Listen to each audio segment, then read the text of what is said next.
Section 7.5 Deadlock avoidance. An alternative method for avoiding deadlocks is to require additional information about how resources are to be requested. For example, in a system with one tape drive and one printer, the system might need to know that process P will request first the tape drive and then the printer before releasing both resources.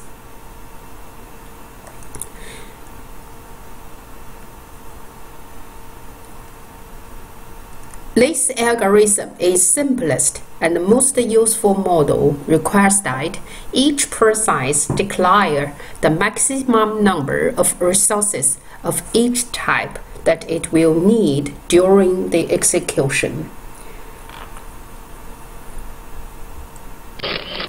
The deadlock avoidance algorithm dynamically examines the resource allocation state to ensure that there can never be a circular wait condition.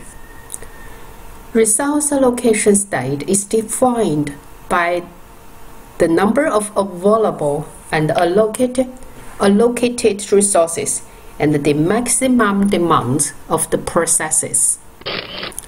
So first section, safe state. A state is safe if the system can allocate resources to each process in some order and still avoid a deadlock. More formally, a system is in a safe state only if there exists a safe sequence. A sequence of processes P1, P2, and Pn is a safe sequence for the current allocation state if, for each Pi, the resource request that Pi can still make can be satisfied by the currently available resources plus the resources held by all Pj with j smaller than I. In this situation, if the resources that Pi needs are not immediately available, then Pi can wait until all Pj have finished. When they have finished, Pi can obtain all of its needed resources, complete its designated task, return its allocated resources, and terminate.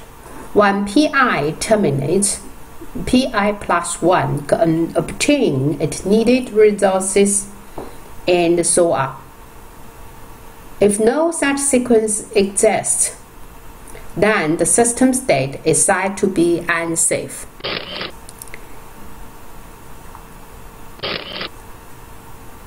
A safe state is not a deadlock state. Conversely, a deadlock state is an unsafe state. Not all unsafe states are deadlocked. Unsafe state may lead to a deadlock, like this picture. So not all unsafe state is deadlock. So an unsafe state may lead to a deadlock. As long as the state is safe, the operating system can avoid unsafe states. In an unsafe state, the operating system cannot prevent processes from requesting resources in such a way that a deadlock occurs. The behavior of the processes controls unsafe states.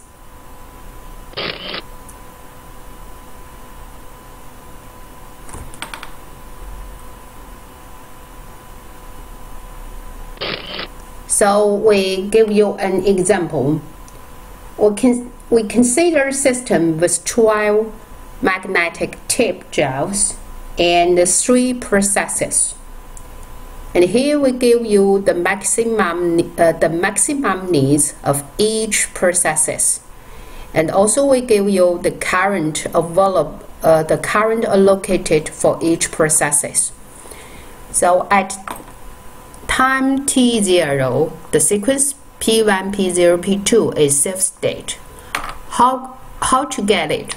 We know that because the current allocated is 5 to 2, we plus them all together, we get 9. So they are, because the system has 12 tape drives, so we have 3 available.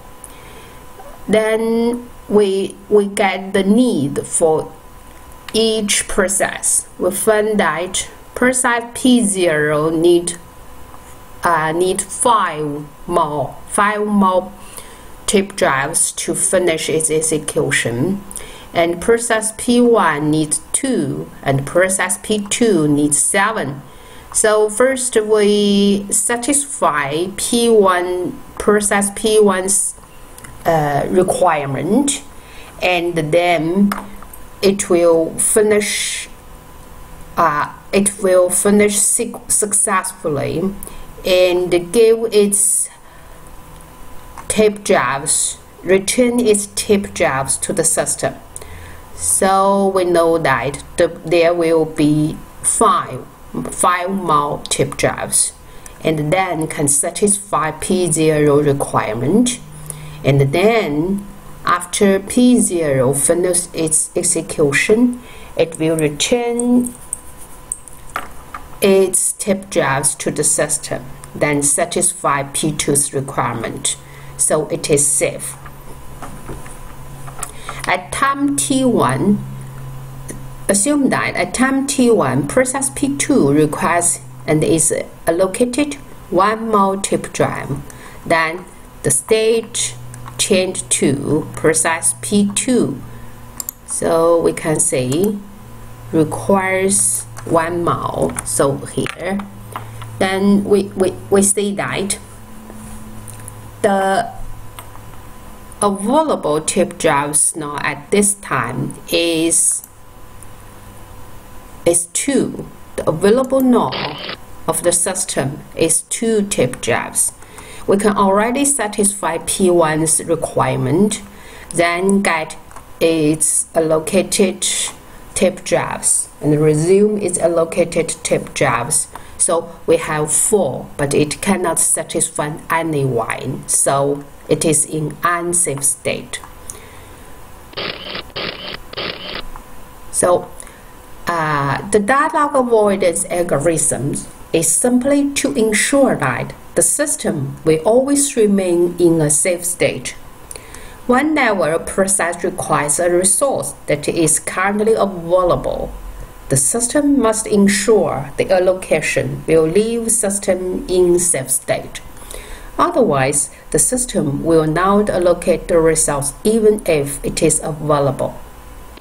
So just like this example, though we can satisfy P1's requirement here, we can satisfy P2's requirement, but if the system satisfies requirement, it will lead the system to the unsafe state.